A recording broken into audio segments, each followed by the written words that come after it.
टनकपुर के जंगलों में रानी चिड़िया अपने पति जग्गू के साथ रहती थी। दोनों की नई नई शादी हुई थी और दोनों बहुत खुश रहते थे। लेकिन रानी चिड़िया बहुत ही शरारती थी। उसके अंदर से बिल्कुल भी बचपना नहीं गया हुआ था। वह हमेशा बच्चों जैसी हरकतें करती। एक दिन जग्गू उससे परेशान हो गया और उससे बोला, रानी, अब तुम्हारी शादी हो गई है और अब तुम अंडे भी देने वाली हो, इसलिए अब थोड़ा अपने आप में सुधार लाओ और इन बचपन वाली हरकतों को खत्म करो। लेकिन रानी चिड़िया उसकी बातों को अनदेखा कर देती है।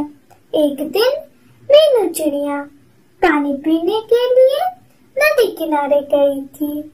तभी उसे मिट्ठू तोते का घोंसला नजर आता है और वह सोचती है, मिट्ठू तोता तो यहाँ है नहीं, चलो मैं इसका घोंसला तोड़ देती हूँ और इसे परेशान करती हूँ। जैसे ही वह घोंसला तोड़ने लगती है और थोड़ी देर बाद मिट्ठू तोता वहाँ आ जाता है। वह रानी चिड़िया को घोंसला तोड़ता देख कहता है, रानी, तुमने यह ठीक नहीं किया। अभी मैं तुम्हारे पति से तुम्हारी शिकायत करता हूँ। यह सुनकर रानी चिड़िया थोड़ी डर जाती है और वह वहाँ से उड़ जाती है और अपने घर पहुँच जाती है। धीरे धीरे शाम हो जाती है और रानी चिड़िया अपने पति जग्गू के साथ घर में बैठी हुई थी। तभी मिट्ठू तोता उसके दरवाजे पर आता है और कहता है, जग्गू चिड़ा बाहर आओ। इस पर रानी चिड़िया बाहर आती है और कहती है, जग्गू घर पर नहीं है, बताओ क्या काम है। और रानी चिड़िया समझ जाती है कि हो ना हो मिट्ठू मेरी शिकायत करने आया है। तभी थोड़ी देर में जग्गू भी बाहर आ जाता है और कहता है, बोलिए मिट्ठू भैया, क्या हुआ? यह सुनकर मिट्ठू कहता है, तुम्हारी पत्नी ने आज मेरा घोंसला तोड़ने की कोशिश की है। इसे समझा दो वरना बहुत बुरा होगा। यह सुनकर रानी चिड़िया कहती है, चल भाग झूठे, मैंने तेरा घोंसला नहीं तोड़ा है, झूठा कहीं का। यह सुनकर जग्गू तो समझ जाता है कि घोंसला रानी चिड़िया ने ही तोड़ा है और वह मिट्ठू से कहता है, मिट्ठू भैया आप जाइए, आज के बाद आपको शिकायत का मौका नहीं मिलेगा। और मिट्ठू वहाँ से चला जाता है और दोनों घर के अंदर जाते हैं। जग्गू कहता है, तुम अपनी इन हरकतों को सुधार लो वरना एक दिन बहुत बुरा होगा। रानी चिड़िया कुछ नहीं करती है और वह चुपचाप सो जाती है। अगले दिन सुबह होती है। जग्गू भोजन की तलाश में बाहर चला गया होता है और रानी चिड़िया सोचती है, यह सही मौका है, मैं भी चलूं कहीं घूम लूं। और रानी चिड़िया अपने दोस्तों के साथ घूमने के लिए निकल पड़ती है। तभी अचानक से उसे चक्कर आ जाता है और वह जमीन पर बेहोश गिर जाती है। सभी अपने अपने घर चले जाते हैं। शाम को जब जग्गू घर आता है तो देखता है कि रानी घर पर नहीं है और वह बहुत परेशान हो जाता है। वह तुरंत लाडो चिड़िया के घर जाता है और लाडो से कहता है, लाडो, पता नहीं रानी कहाँ चली गई है, अभी तक वह घर नहीं आई और वह अंडे भी देने वाली है। मुझे कुछ नहीं समझ आ रहा है कि मैं क्या करूं। इस पर लाडो कहती है, आप चिंता ना करें, रानी जल्दी घर पर आ जाएगी। इस पर जग्गू बोला, नहीं, फिर भी मुझे बहुत चिंता हो रही है क्योंकि वह इस समय तक घर आ जाती है। दोनों रानी चिड़िया को खोजने के लिए निकल पड़ते हैं। तभी उन्हें रास्ते में रानी चिड़िया बेहोश नजर आती है। यह देखकर जग्गू बिल्कुल डर जाता है और वह तुरंत उसे घर लेकर आता है और डॉक्टर को बुलाता है। डॉक्टर रानी चिड़िया का चेकअप करता है और उसे दवाइयाँ देकर कहता है, जग्गू, अब तुम अपनी पत्नी का ध्यान रखो वरना इसे कुछ भी हो सकता है। और डॉक्टर वहाँ से चली जाती। घर में लाडो चिड़िया अपनी बेटी चिकू से बातें कर रही थी। तभी घर के बाहर एक बूढ़ी पक्षी आती है और कहती है, बेटा चिड़िया, मुझे कुछ खाने को दे दो, मैं तो 3 दिन से भूखी हूँ। इस पर लाडो चिड़िया बोली, आप चिंता न करें बूढ़ी दादी, मैं आपको एक फल दे देती हूँ क्योंकि मैं और मेरी बेटी ने खाना खा लिया है। उस फल की ज्यादा जरूरत आपको है।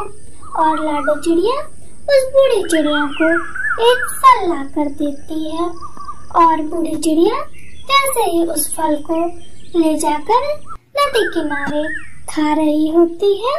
तभी वहाँ पर रानी कौवी आती है और कहती है, अरे बाप रे, ये बुढ़िया इतने मीठे फल खाएगी, इस फल को तो मैं खाऊंगी। और वो उस बूढ़ी चिड़िया के पास जाती है और कहती है, माताजी, आपके पीछे एक पक्षी आपको बुला रहा है। इतना कहकर वो तुरंत सेब चुराकर वहाँ से भाग जाती है और एक पेड़ पर बैठ जाती है। बूढ़ी चिड़िया गुस्से में कहती है कि मैं तुम्हें श्राप देती हूँ, तुम्हारी भूख कभी शांत नहीं होगी और तुम ऐसे ही भटकती रहोगी। उधर रानी कौवी सारे सेब खा जाती है और कहती है, बड़ा आई मुझे श्राप देने वाली। लेकिन फिर भी रानी कौवी का पेट नहीं भरता है और वो अब घर जाती है। कालू उसके लिए कुछ अनाज के दाने लाता है और कहता है, देखो मैंने आज अनाज में गेहूं लाया है। ठीक है, अभी जाओ तुम मेरे लिए पानी लेकर आओ, फिर हम साथ में खाएंगे। और जग्गू जैसे ही पानी लेने के लिए जाता है, रानी सारा दाना खा जाती है। और जब जग्गू वापस आता है तो कहता है, तुमने ये क्या किया, अब मैं क्या खाऊंगा। इस पर रानी कौवी बोली, पता नहीं मुझे क्या हो गया है, मेरी भूख तो बर्दाश्त ही नहीं हो रही है और अब मैं चली सोने। इतना कहकर रानी कौवी सो जाती है और अगले दिन रानी सुबह सुबह जंगल में अनाज की खोज पर निकलती है और वो पेड़ पे लगे कुछ अमरूद खाने लगती है। और तोता उसे देखता है तो कहता है, रानी सारा अमरूद आज ही खा जाओगी क्या। इस पर रानी बोली, मुझे बहुत जोरों की भूख लगी है और अब मुझसे बर्दाश्त नहीं हो रहा है। ऐसे रानी ने सारे फल खा लिए।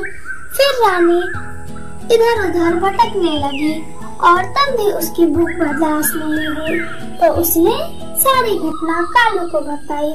कालू यह सुनकर आश्चर्य में पड़ जाता है और तुरंत लाडो चिड़िया के घर जाता है और लाडो से कहता है, लाडो, मैं तुम्हें क्या बताऊं, रानी को एक बूढ़ी चिड़िया ने श्राप दे दिया क्योंकि वो उसके फल चुरा के खा गई।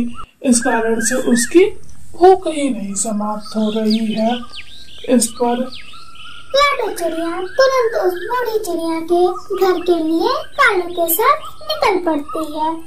जाते जाते शाम हो जाती है और बूढ़ी चिड़िया लाडो से बोली, क्या हुआ लाडो, तुम इतनी दूर क्यों आई हो। इस पर लाडो बोली, ये जग्गू कौवा है और इसकी पत्नी रानी को आपने श्राप दे दिया है। कृपया आप उसे श्राप से मुक्ति दे दीजिए वरना वो मर जाएगी। इस पर क्योंकि उसने मेरा फल चुराया था। इस पर लाडो चिड़िया बोली, ऐसा मत कीजिए, वो गर्भवती है और अंडे भी देने वाली है, कम से कम उसके बच्चे का तो ख्याल कीजिए। इतना सुनकर बूढ़ी चिड़िया को दया आ जाती है और वो कहती है, जाओ और उस रानी कौवी से बोल दो कि कुछ पुण्य का काम करे। और दोनों रात में अपने अपने घर लौट जाते हैं। अगली सुबह लाडो चिड़िया रानी के पास जाती है और कहती है, रानी, उस बूढ़ी माँ ने कहा है कि तुम कोई पुण्य का काम करो जिससे कि तुम्हें इस श्राप से मुक्ति मिल जाएगी। रानी बोली, मैंने आज तक कोई पुण्य का ही काम नहीं किया जो आज कर पाऊंगी। इस पर लाडो बोली, तुम चिंता मत करो, तुम कुछ अनाज इकट्ठा करो और छोटे पक्षियों को खिला दो, ये भी एक पुण्य है। और रानी कौवी ऐसा ही करती है। ऐसा करने से उसकी भूख शांत हो जाती है। ऐसा ही करती है। ऐसा करने से उसकी भूख शांत हो जाती है।